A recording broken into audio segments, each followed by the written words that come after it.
चलिए बाबू लोग, क्या हाल है आप लोगों का? ठीक होगा। आज हम आपके सामने आ रहे हैं एक chapter, accounting for not for profit organisation. Accounting for not for profit organisation मतलब क्या कि ऐसा अकाउंटिंग हम उस संस्था का करने जा रहे हैं जिसका ऑब्जेक्ट लाभ कमाना ना हो। तो जब लाभ कमाना ऑब्जेक्ट नहीं है, इसका मतलब वो अपने सदस्य और समाज की सेवा के लिए बनाया गया हो। यस। तो ऐसा संस्था जिस संस्था का उद्देश्य लाभ कमाना नहीं हो, उसे हम क्या बोलेंगे? Non profit organisation. Non profit organisation भी अकाउंटिंग करता है, और वो भी ठीक उसी तरह से अकाउंटिंग करता है जैसा कि प्रॉफिट ऑर्गेनाइजेशन। यस। जैसा प्रॉफिट ऑर्गेनाइजेशन अकाउंटिंग करता है, ठीक उसी तरह से नॉन प्रॉफिट ऑर्गेनाइजेशन भी अपने यहां अकाउंटिंग करता है। ठीक। बट प्रॉफिट ऑर्गेनाइजेशन लाभ कमाने के लिए करता है, और नॉन प्रॉफिट ऑर्गेनाइजेशन का ऑब्जेक्ट लाभ कमाना नहीं होता है। यस। आइए सर, हम देखते हैं कि आखिर इसका अकाउंटिंग में क्या सब बातें होती है। तो देखें कि प्रिपेयरिंग अकाउंट्स ये क्या सब अकाउंटिंग करता है। ठीक। तो अगर अगर ये अगर वो अलाभकारी संस्था छोटे लेवल पे हो, तो वो अपने यहां रिसीट एंड पेमेंट अकाउंट बनाता है। एक क्या अकाउंटिंग किया? Receipt and payment account. मतलब कंसर्न को कितना कैश आ रहा है और कंसर्न से कितना कैश जा रहा है। ओपनिंग कैश और बैंक लेंगे, क्लोजिंग जो निकल करके आएगा। दूसरा, अगर वो संस्था थोड़ा सा बड़े लेवल पे काम कर रहा हो, तो वो रिसीट एंड पेमेंट अकाउंट ना बना करके इनकम एंड एक्सपेंडिचर अकाउंट बनाता है, और इसके साथ वो एक चीज और क्या बनाता है? Balance sheet. ओके। तो और हम देखें तो उसी केस में एक कैपिटल फंड की भी हमें जरूरत हो सकती है। अगर कंसर्न के पास कैपिटल फंड ओपनिंग ना ही दिया हुआ हो, तो ऐसी दशा में capital fund opening balance sheet तैयार करके हम बनाते हैं। और स्पेशल फंड के बारे में हम अभी अभी बात करने जा रहे हैं कि आखिर स्पेशल फंड क्या होता है और ये कैसे बनाते हैं हम। ओके। तो आइए सर, हम देखें कि एनपीओ नॉन प्रॉफिट ऑर्गेनाइजेशन अपने यहां एक क्या? Receipt and payment account. दूसरा क्या? Income and expenditure account. तीसरा बैलेंस शीट। चौथा कैपिटल फंड। और पांचवा स्पेशल फंड। इतने तरह से अकाउंटिंग करता है। ये भी अकाउंटिंग जैसे profit making concern double entry system पे चलता है, ये भी अपना अकाउंटिंग डबल एंट्री सिस्टम पे ही रखते हैं। ओके। तो आइए हम आपको समझाने का कोशिश कर रहे हैं कि रिसीट एंड पेमेंट अकाउंट, पहला रिसीट एंड पेमेंट अकाउंट हम कैसे प्रिपेयर करेंगे, ये क्या होता है। Okay sir, receipt and payment account, इसके लिए कुछ टर्म्स जो आपको अच्छे से समझ में रखना पड़ेगा कि सबसे पहले इसमें दो साइड होगा, एक रिसीप्ट साइड और दूसरा payment side. Yes. Receipt and payment account में दो साइड होंगे, एक रिसीट साइड और दूसरा पेमेंट साइड। उसके बाद इसमें कैश और बैंक, इसका जो रिसीट साइड में हम आगे आ रहे हैं फॉर्मेट में, कि इसके रिसीट साइड में टू कैश और बैंक, जो पिछला साल का क्लोजिंग होगा वो वहां से चालू करेंगे। ये कैश बेसिस पे बनाया जाएगा। थोड़ा सा अच्छे से देखें, क्योंकि ये ऑब्जेक्टिव में क्वेश्चन आता है। रिसीट एंड पेमेंट अकाउंट कौन सा बेसिस पे? तो रिसीट एंड पेमेंट अकाउंट किस बेसिस पे बनाया जाता है? कैश बेसिस पे। रिसीट एंड पेमेंट अकाउंट कौन सा बेसिस पे बनाते हैं सर? अकाउंटिंग दो तरह से, कैश बेसिस और एक्रूअल बेसिस। तो ये कैश बेसिस पर बनाया जाता है, और इसमें हम कैपिटल नेचर और रेवेन्यू नेचर, कहने का मतलब कि अगर कैपिटल नेचर का भी हो या रेवेन्यू नेचर का, दोनों ही कैश रिसीट या पेमेंट को हम रिसीट एंड पेमेंट अकाउंट में थोड़ा सा समझ लेंगे इस टर्म को, कि रिसीट एंड पेमेंट अकाउंट में दो साइड होते हैं, एक रिसीट साइड और दूसरा पेमेंट साइड। एक रिसीट और दूसरा पेमेंट साइड। इसमें कैश और बैंक के बैलेंस से हम इसका ओपनिंग चालू करते हैं, टू बैलेंस बीडी। फिर ये कैश बेसिस पे बनाया जाता है। इसको अच्छे से समझें कि ये कैश बेसिस, हम आगे आ रहे हैं कैश बेसिस क्या है। ओके। उसके बाद इसमें रेवेन्यू नेचर और कैपिटल नेचर दोनों का लेखा किया जाता है। हम रेवेन्यू नेचर का भी अगर कैश रिसीट या पेमेंट होता है, या कैपिटल नेचर का भी जो कैश रिसीट या पेमेंट होता है, दोनों को हम रिसीट एंड पेमेंट अकाउंट में लेते हैं। ठीक। तो आइए इस रिसीट एंड पेमेंट अकाउंट को देखिए, इसके फॉर्मेट को। सर ये जो अब हम बनाते हैं क्या है? Receipt and payment account for the year ended, मतलब वो जिस पीरियड के पूरे पीरियड का, उस पूरे साल का, अगर हम साल में हम बनाते हैं तो sir for the year ended, पूरे साल का, पूरे साल में मेरा कैश कितना आया है और कितना गया है। समझे गौर से इसको। रिसीट एंड पेमेंट अकाउंट में दो पार्ट। ये सबसे पहली बात कि फॉर द ईयर इंडेड का मतलब क्या हुआ यहां पे कि पूरे साल में कंसर्न में, पूरे साल में उस अलाभकारी संस्था में कितना रिसिप्ट कैश आया और कितना गया और कितना क्लोजिंग बचा हुआ है। तो गौर से देखिएगा, इसमें दो साइड हुआ, एक डेबिट और एक credit, receipt amount, payment amount. ठीक है सर। रिसिप्ट साइड में सबसे पहले हम बैलेंस बीडी, ये बैलेंस बीडी अगर कंसर्न पहले से चल रहा है तो वो अलाभकारी संस्था, अगर पहले से चल रहा है और कैश और बैंक का कुछ अगर बैलेंस है तो वो हम क्या करेंगे यहां पे लिख देंगे। यस, अगर पिछला साल का अगर बैलेंस है तो वो हम लिख देंगे। अगर ओवरड्राफ्ट हो, कभी कभी अगर बैंक से ज्यादा पैसा अलाभकारी संस्था निकाल लिया हुआ है तो ऐसी दशा में वो ओवरड्राफ्ट, तो हम ओवरड्राफ्ट को फिर हम क्रेडिट साइड में ओवरड्राफ्ट कर करके यहां पे लिख देते हैं। ओके, उसके बाद हम समझते हैं कि रिसीट साइड में रेवेन्यू रिसिप्ट, कौन सा रिसिप्ट? रेवेन्यू नेचर का, और दूसरा कैपिटल, हम आ रहे हैं बात करते हैं कैपिटल रिसिप्ट।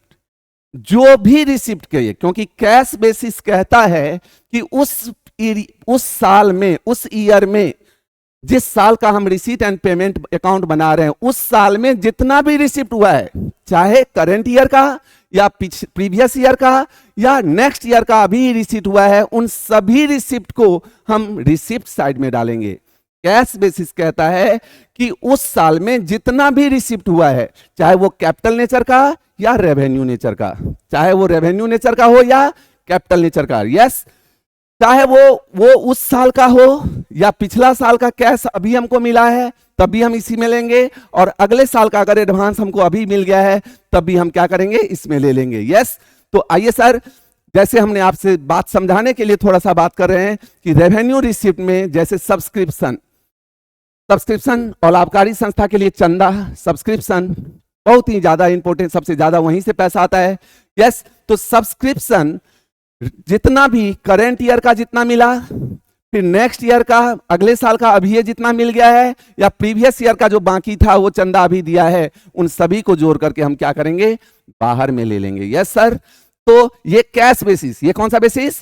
कैश बेसिस था, इसलिए सब्सक्रिप्शन रिसिप्ट जितना भी हुआ है हमको इस साल में, रेवेन्यू रिसिप्ट पहला ही हम ऊपर में ही बोल दिए हैं। यस, तो सब्सक्रिप्शन रिसिप्ट जो हुआ वो करंट ईयर में जितना मिला, नेक्स्ट ईयर का जो अभी मिल गया है वो, और पिछला साल का जो हमको अभी मिला है, सो सभी को हम ले लेंगे। ठीक उसी तरह से capital receipt, special donation, life member fees, इस तरह से और भी कुछ हो सकता है, जो भी कैपिटल नेचर का रिसीट होगा उन्हें हम रिसिप्ट साइड में देंगे। एक बार फिर से इसको देखें आप लोग। रिसीट साइड में सबसे पहले टू बैलेंस बीडी, कैश और बैंक को ले लेंगे, नो प्रॉब्लम। फिर रेवेन्यू रिसिप्ट, जो भी जितना भी रेवेन्यू रिसिप्ट हो वो सभी लेंगे, और वो उस साल में, जैसे एक सब्सक्रिप्शन की हम आपके सामने बात किए कि सब्सक्रिप्शन करंट ईयर में जितना रिसिप्ट किए, नेक्स्ट ईयर का अभी जितना हम रिसिप्ट कर लिए हैं, या पिछला साल का जो बाकी था प्रीवियस ईयर का वो जितना हम अभी रिसिप्ट किए हैं, इन सभी को हम लेकर के बाहर में रख लेंगे। ठीक उसी तरह से कैपिटल रिसिप्ट में भी जितना भी रिसिप्ट होगा हम उसको ले लेंगे। फिर हम ये तो ओवरड्राफ्ट जो पहले से ही बात कर चुके हैं। रेवेन्यू पेमेंट, जितना भी हम रेवेन्यू पेमेंट करेंगे, रेवेन्यू नेचर का पेमेंट करेंगे, यहां भी ध्यान रखेंगे इस साल में हम जितना पेमेंट करें, इस साल का नहीं, इस साल में जितना हम पेमेंट करेंगे, चाहे वो इस साल का हो या पिछला साल का बाकी था, इस साल हम पेमेंट कर रहे हैं तब भी, या अगले साल के लिए कोई एक्सपेंस ऐसा है जिसका एडवांस हम पेमेंट कर दिए हैं, तो सभी पेमेंट हम रेवेन्यू नेचर का पेमेंट हो या कैपिटल नेचर का, हम उसको पेमेंट साइड में ले लेंगे। ठीक, फिर हम इसको प्लस कर लेंगे रिसीट साइड को और पेमेंट साइड का यहां पे लिख करके, जो भी मेरा बैलेंस आएगा, अगर कैश और बैंक दोनों है तो दोनों ही, ये बैलेंसिंग फिगर, इनको जोड़ने के बाद, इसको घटाने के बाद जो आएगा वही मेरा क्या निकल जाएगा, balance CD, cash in hand और कैश एट बैंक। अगर दोनों दिया हो, दोनों सिर्फ कैश दिया हो तो कैश को लेकर के चलेंगे। तो ये आपके लिए बड़ा इंपॉर्टेंट है सर कि रिसीट एंड पेमेंट अकाउंट, दो तीन शब्द जो अभी अभी हमने आपके सामने बात किए थे, थोड़ा सा देखिएगा। इसमें एक रिसीट साइड होगा, एक पेमेंट साइड होगा, कैश और बैलेंस बैंक से चालू करेंगे। और ये कैश बेसिस पर, कौन सा बेसिस पे सर? कैश बेसिस पे बनाया जाता है। इसमें कैपिटल नेचर और रेवेन्यू नेचर दोनों ही तरह के कैश रिसीट या कैश पेमेंट को हम दिखाते हैं। ठीक है, आगे बढ़ते हैं हम सर, देखिएगा आगे। आइए अगला क्या है मेरे सामने, income and expenditure account. Income and expenditure account, yes, ये income and expenditure account accrual basis पे बनाया जाता है। कौन सा बेसिस पे सर? ये ऑब्जेक्टिव में क्वेश्चन ज्यादा आता है इसका। Income and expenditure account accrual basis. Sir accrual basis का मतलब होता है उस साल का, चाहे हमने पेमेंट किए हो या नहीं, वो उस साल का खर्चा या इनकम माना जाता है। यस, हम आ रहे हैं आगे, इस पे डिस्कस करेंगे। Sir income and expenditure account nominal account है, याद रखेंगे सर। ये भी और ये भी आपके सामने हम इसलिए इसको इंडिकेट कर दिए हैं कि आपसे ऑब्जेक्टिव क्वेश्चन में आ सकता है कि इनकम एंड एक्सपेंडिचर अकाउंट कौन सा बेसिस पर बनाया जाता है, तो एक्रूअल बेसिस पर। रिसीट एंड पेमेंट अकाउंट कौन सा? कैश बेसिस पर। ठीक, और ये इनकम एंड एक्सपेंडिचर अकाउंट कौन सा अकाउंट है? Nominal account. कौन सा अकाउंट? Nominal account. इसमें रेवेन्यू नेचर का केवल हम कौन सा रेवेन्यू नेचर का ही दिखाते हैं। यस, इसमें एक साइड एक्सपेंडिचर, दूसरा इनकम होता है। और इससे जो भी बैलेंस आएगा, क्योंकि ये नॉन प्रॉफिट ऑर्गेनाइजेशन का है, तो यहां प्रॉफिट और लॉस तो निकल के नहीं आएगा, यहां निकल करके क्या आएगा? सरप्लस और डिफिशियंसी। अगर मेरा इनकम साइड ज्यादा और एक्सपेंस साइड कम होगा तो बैलेंसिंग फिगर को क्या बोलेंगे? सरप्लस बोलेंगे। या सरप्लस दूसरा भी बोल सकते हैं, excess of income over expenditure. या अगर एक्सपेंडिचर ज्यादा इनकम साइड कम तो डिफिशिएट बोलेंगे, या excess of expenditure over income. थोड़ा सा आते हैं हम आपके सामने, इसका फॉर्मेट देखिए। Income and expenditure account for the year ended, मतलब उस साल का, ना पिछला साल का हम इसमें लेते हैं, ना अगले साल का कोई एडवांस कर दिए हैं या एडवांस मिला है तो उसे भी हम नहीं दिखाते हैं। इसमें एक्सपेंडिचर और इनकम, यस, हम इनकम साइड में सबसे पहले आप देखिए सब्सक्रिप्शन रिसिप्ट। थोड़ा सा इसको अगर क्लियर कर लें आप लोग अच्छे से यहां पे, कि सब्सक्रिप्शन जितना भी हम इस साल का क्या किए हैं? रिसीट किए हैं, जितना भी हमें रिसीट हुआ है, ठीक, उसमें आउटस्टैंडिंग करेंट ईयर को प्लस कर देंगे। यस, ऐड कर रहे हैं हम क्या सब चीज? Outstanding current year. Outstanding current year का मतलब क्या हुआ कि इस साल का चंदा था और हमें प्राप्त नहीं हुआ है, तो वो इस साल का ही इनकम है, इस कारण से आउटस्टैंडिंग करेंट ईयर को हम इसमें क्या करते हैं? ऐड कर लेते हैं। ठीक, और प्रीपेड प्रीवियस ईयर, अगर पिछला साल कोई प्रीपेड किया था, पिछला साल हमें चंदा प्रीपेड किया था, तो वो कब के लिए क्या होगा? इस साल के लिए, तो वो भी तो इस साल का इनकम हुआ, इस कारण से इसे भी हम क्या करेंगे? इसमें ऐड करेंगे। ओके, फिर हम यहां से लेस करेंगे प्रीपेड इन करेंट ईयर। इस साल हम प्रीपेड, तो हम जो इस साल सब्सक्रिप्शन रिसीव किए हैं उसमें से प्रीपेड इन करेंट ईयर कोई एडवांस हमको दे दिया, तो वो तो इस साल का इनकम नहीं है, तो हम इसे क्या करेंगे? इसमें से माइनस करेंगे। ओके, और आउटस्टैंडिंग प्रीवियस ईयर, पिछला साल का अगर कोई चंदा बाकी था और वो इस साल में हमको मिला है, तो इसमें तो वो जुड़ा हुआ होगा, इस वजह से हम उसको क्या किए? यहां से लेस किए। थोड़ा सा इसको अच्छे, अब जो निकल करके आएगा वही मेरा बाहर जाएगा। थोड़ा गौर से इसको एक बार फिर से आप समझने का कोशिश करें। सब्सक्रिप्शन ये एक्रूअल बेसिस पे बनाया जाता है, और एक्रूअल बेसिस कॉन्सेप्ट कहता है उस वर्ष से संबंधित, मतलब जिस साल का हम बना रहे हैं उस साल का। तो अगर चाहे हमें मिला हुआ हो, रिसीव किए हो या नहीं, चाहे पेमेंट किए हो या नहीं, तो सर सब्सक्रिप्शन रिसीव्ड जितना हम किए, नो प्रॉब्लम, जितना हमको इस साल में मिला है हम ले लिए। अब अगर हमें कह रहा है कि आउटस्टैंडिंग करेंट ईयर अभी भी इस साल का बाकी है, तो वो तो रिसीव नहीं हुआ है, लेकिन इस साल का चाहे मिला हो या नहीं, तो हम उसे क्या किए? यहां पे ऐड कर दिए। क्लियर? इसके बाद prepaid previous year, prepaid previous year, तो पिछला साल अगर प्रीपेड किया गया था, दिया गया था हमें, तो वो कब? अगर पिछला साल ही हमको दे दिया गया था तो वो तो इस साल के रिसिप्ट में नहीं होगा। यस, लेकिन वो इनकम कब का है? इस साल का, तो इस वजह से प्रीपेड प्रीवियस ईयर को हम क्या करते हैं? इसमें ऐड कर लेते हैं। ठीक, ठीक उसी तरह से लेस में प्रीपेड इन करेंट ईयर प्रीपेड इन करेंट ईयर मतलब इस साल में प्रीपेड इन करेंट ईयर, इस साल में हम प्रीपेड किया गया है, मतलब कब के लिए, अगले साल के लिए, लेकिन वो इस साल का तो है नहीं, ये एक्रूअल बेसिस का था, इस साल का ही लेना है। तो अगर प्रीपेड किया गया है हमें तो ये रिसीट में तो शामिल होगा, लेकिन वो इनकम इस साल का तो है नहीं, वो तो अगले साल का अभी हमें मिल गया है। तो हम इसे क्या करेंगे, यहां पर माइनस कर देंगे। और आउटस्टैंडिंग प्रीवियस ईयर, पिछला साल का अगर कोई बाकी था, अगर पिछला साल का कोई बाकी था, अगर वो मेरा हमें इस साल में मिला है तो रिसीट में तो वो आ चुका है, लेकिन हम रिसीट में क्या हुआ है, वो आ चुका है, तो हम वो, लेकिन वो इस साल का तो मेरा इनकम नहीं है, हम उसे क्या करेंगे, यहां पर लेस कर देंगे। अब जो आएगा वही बाहर मिलेंगे। शायद समझ में आ गया होगा सर। उसके बाद रेवेन्यू नेचर का जो भी इनकम हो, लेकिन याद कीजिएगा कि एक्रूअल बेसिस का ये जो आपके सामने कॉन्सेप्ट है, वो आप और भी कोई भी इनकम हो, अगर उसमें एडजस्ट करना है तो हम एडजस्ट करके लेंगे। रेवेन्यू नेचर का जितना भी इनकम होगा, रेवेन्यू नेचर का इनकम जितना भी होगा, उसको हम यहां पे क्या करेंगे, ले लेंगे। यस, अब थोड़ा सा इधर आ जाए। ठीक, एक्सपेंडिचर में एक्सपेंस पेड, रेवेन्यू नेचर का जितना भी होगा वो आएगा यहां पे, उसमें हम ऐड क्या सब करेंगे, तो एक्सपेंस जितना पेड किए। ठीक, आप ये अभी समझे थोड़ा सा इसको, ये इनकम के लिए हुआ, ये एक्सपेंस के लिए हो रहा है, तो एक्सपेंस पेड जितना किए वो ले लिए। ओके, उसके बाद आउटस्टैंडिंग करेंट ईयर, इस इतना पेड किए और जो नहीं पेड किए वो भी तो इसी साल का एक्रूअल बेसिस कॉन्सेप्ट के आधार पे है, उसे भी हमें लेना है, तो उसको हम क्या करेंगे, इसमें ऐड कर देंगे। या प्रीपेड प्रीवियस ईयर, पिछला साल प्रीपेड किया गया, पिछला साल ही हम दे दिए थे, वो किस साल का रहा होगा, इस साल का, तो इस साल का हमें लेना है, इस कारण से इसको भी हम क्या करेंगे, प्रीपेड इन प्रीवियस ईयर को भी क्या करेंगे सर, हम ऐड कर देंगे। ओके, फिर इसमें से लेस क्या करेंगे, प्रीपेड इन करेंट ईयर, मतलब इस साल में अगर हम कोई खर्चा का एडवांस पेमेंट कर दिए हैं तो कब के लिए हुआ है, अगले साल के लिए, वो इस साल का खर्चा तो नहीं है। यस, एक्रूअल बेसिस के आधार पे हम इस साल के खर्चा में तो नहीं शामिल करेंगे, वो तो हमने प्रीपेड कर दिए, अभी प्रीपेड कर दिए। कोई एक्सपेंस को अगर हम प्रीपेड कर दिए तो वो तो मेरे लिए अभी एसेट्स कहलाएगा। ओके, तो प्रीपेड इन करेंट ईयर को हम इसमें से क्या करेंगे, माइनस कर देंगे।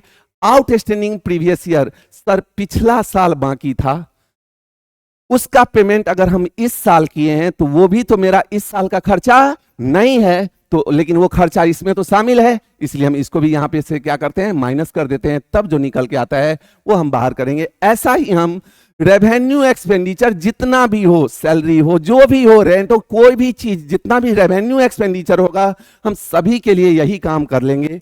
ठीक, आप इसको थोड़ा अच्छे तरह से समझेंगे। यस, और उसके बाद अगर मेरा क्रेडिट साइड का जोर क्या है, ज्यादा है, और डेबिट साइड का जोर कम है, तो उसे हम क्या बोलेंगे, सरप्लस। क्या बोलेंगे, सरप्लस बोलेंगे, या इसका एक और नाम क्या बोलते हैं, excess of income over expenditure. ठीक, इसका रिवर्स, अगर मेरा एक्सपेंडिचर ही ज्यादा हो गया और इनकम अगर कम हो गया तो हम उसे क्या बोलेंगे, डिफिशिएट या excess of expenditure over income. Yes, कोई दिक्कत, तो ये मेरा निकल करके आ जाएगा। समझ में आया होगा, तो आप इनकम एंड एक्सपेंडिचर भी आपको थोड़ा सा समझ में आ गया होगा। कोई दिक्कत, आगे बढ़िएगा। सर आगे क्या कह रहा है हमको, अगला इनकम एंड एक्सपेंडिचर के साथ हम क्या बनाते हैं, balance sheet. Sir income and expenditure के साथ हम क्या बनाते हैं, balance sheet. Yes, balance sheet जिस डेट का, उसमें सिंपल सा बात, जैसा बैलेंस शीट आप लोग पढ़े हुए हैं। यस, सभी फिक्स एसेट जो भी हो, करंट एसेट जो भी हो, और आउटस्टैंडिंग इनकम कोई भी हो, उन सभी को हम एसेट साइड में ले लेंगे, नो प्रॉब्लम। उसके बाद हम कैपिटल फंड अगर कुछ पहले से है, क्योंकि ये एनपीओ है, नॉन प्रॉफिट ऑर्गेनाइजेशन, यहाँ कैपिटल तो होगा ही नहीं, क्या बनते हैं, क्या बोलते हैं इसको, कैपिटल फंड, या स्पेशल फंड में भी आएगा ये। यस, और सरप्लस अगर आएगा तो उसको हम प्लस कर देंगे, अगर डिफिशिएट आया होगा तो उसको माइनस करके तब हम बाहर में ले लेंगे। स्पेशल फंड कोई भी हो, स्पेशल फंड मतलब कोई कार्य विशेष के लिए जब दिया जाता है, yes, building fund, match fund, कोई भी, तो हम स्पेशल फंड का क्रिएशन कैसे करेंगे, तो स्पेशल फंड को ले लेंगे। फिर received during the year income earn on fund, इस फंड से जो भी फंड है, ये मैच फंड है, टूर्नामेंट फंड है, कुछ भी हो, अगर उस फंड के लिए जितना पैसा है और उस फंड से रिलेटेड जितना भी मेरा इनकम होगा, हम सभी इनकम को इसमें क्या करेंगे, ऐड कर देंगे। इवन अगर इस फंड का पैसा अलग से हम बैंक के अकाउंट में डाले हुए हैं या कहीं इन्वेस्ट किए हुए हैं, उस पे इंटरेस्ट मिलेगा, तो वो इंटरेस्ट रेवेन्यू नेचर होता है, लेकिन फंड का ये पैसा है तो हम उसको इसी में क्या करेंगे, ऐड करेंगे। और एक्सपेंस पेड ऑफ फंड, अगर इस फंड के लिए उस फंड के लिए अगर कोई खर्चा करते हैं तो हम उसको क्या करेंगे, माइनस कर देंगे और उसी को हम क्या करेंगे, लेस करके बाहर में लेंगे। अगर ये फंड में जितना पैसा है और उससे ज्यादा फंड एक्सपेंस ज्यादा हो जाएगा तो ये अगर निगेटिव में आ जाए अगर ये निगेटिव में आ जाएगा तो ये अगर एक्सेस जितना आ जाएगा तो उसे हम इनकम एक्सपेंडिचर के एक्सपेंस में ही लिखेंगे। ओके, उसके बाद हम अगर जैसे डोनेशन के लिए नाम पे जो भी आता है, आउटस्टैंडिंग एक्सपेंस अगर कुछ रहता है तो यस, तो उसको भी हम यहाँ पे लायबिलिटी साइड में ले लेते हैं और इस तरह से ये मेरा क्या होता है, तैयार हो जाता है। यस, तो इसका बैलेंस शीट कोई बहुत बड़ा नहीं है। यस, आप समझने का कोशिश कर रहे होंगे।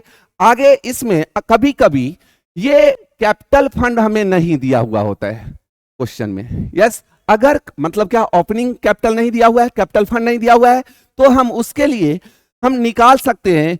यस, देखिएगा कि ओपनिंग बैलेंस शीट बना करके ये हम ओपनिंग बैलेंस शीट बना लेंगे, जो डेट का पिछले साल का जो क्लोजिंग होगा वो, और जो भी मेरा फिक्स एसेट्स हो, कैश इन हैंड हो, कैश एट बैंक हो, इन्वेस्टमेंट हो, आउटस्टैंडिंग इनकम हो, प्रीपेड एक्सपेंस, मतलब ये जो भी एसेट्स होगा उन सब एसेट्स को हम क्या करेंगे, ले लेंगे। और एडवांस सब्सक्रिप्शन मेरे लिए क्या है, लायबिलिटी है, उसको हम इसमें से क्या करेंगे, माइनस कर देंगे। बैंक ओवरड्राफ्ट अगर होगा तो उसको हम क्या करेंगे, यहां पे ले लेंगे। यस, लायबिलिटी में ले लेंगे और आउटस्टैंडिंग एक्सपेंस को यहां पे ले लेंगे। ओके, अब इन सब को जोड़ने के बाद, इसको माइनस करने के बाद जो भी आएगा उसी को हम क्या बोलेंगे सर, कैपिटल फंड। यस, तो हम इसको ऐसे भी लिख सकते हैं, इन सबको जोड़ करके और जो भी लायबिलिटी है उसको हम क्या करें, माइनस करें, तभी मेरे सामने कैपिटल फंड निकल करके आ जाएगा। तो जब क्वेश्चन में कैपिटल फंड ना दिया गया हो तो आप capital fund opening balance sheet बना करके आप काउंट कर सकते हैं। ठीक है, और लास्ट सबसे जो आपके सामने में है स्पेशल फंड, वो किसी भी फंड के लिए, जैसा कि हम अभी बैलेंस शीट में भी हम आपसे बात कर रहे थे कि स्पेशल फंड में फंड ओपनिंग बैलेंस जो भी हो सो ले लेंगे।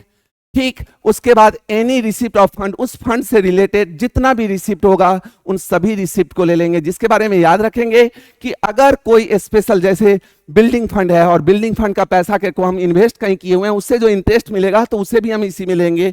ओके, और फिर इसमें से अगर एक्सपेंस ऑफ फंड जितना खर्चा हम करेंगे उसको हम इसमें से क्या करेंगे, माइनस कर देंगे, तब जो निकल करके आएगा यही मेरा बैलेंस शीट में जाएगा, उसको बोलेंगे बैलेंस ऑफ फंड। इसे हम क्या बोलेंगे sir, balance of fund. Sir कोई दिक्कत, ये आपको समझ में आ गया होगा? तो सर आप अच्छे से समझेंगे इस चैप्टर को कि ये एनपीओ नॉन प्रॉफिट ऑर्गेनाइजेशन का भी अकाउंटिंग जैसा प्रॉफिट ऑर्गेनाइजेशन का किया जाता है, वैसा ही नॉन प्रॉफिट ऑर्गेनाइजेशन का ये भी डबल एंट्री सिस्टम के पे बनाते हैं। अब यहाँ पे क्या मुख्य रूप से अपने लोगों के सामने क्या सब आ गया, आप देखेंगे कि अपने लोगों के सामने मुख्य रूप से आ गया, ठीक, जो कि पहला रिसीट एंड पेमेंट अकाउंट, दूसरा इनकम एंड एक्सपेंडिचर अकाउंट, तीसरा बैलेंस शीट, चौथा हमने ओपनिंग बैलेंस शीट और पांचवा स्पेशल फंड के लिए हमने आपसे बात की। आप इसको अच्छे से देखेंगे, समझने का कोशिश करते हैं, फिर हम अगले वीडियो में ऐसे ही कोई अगले टॉपिक को, अगले चैप्टर को लेकर के हम आपके सामने आ रहे हैं। ओके।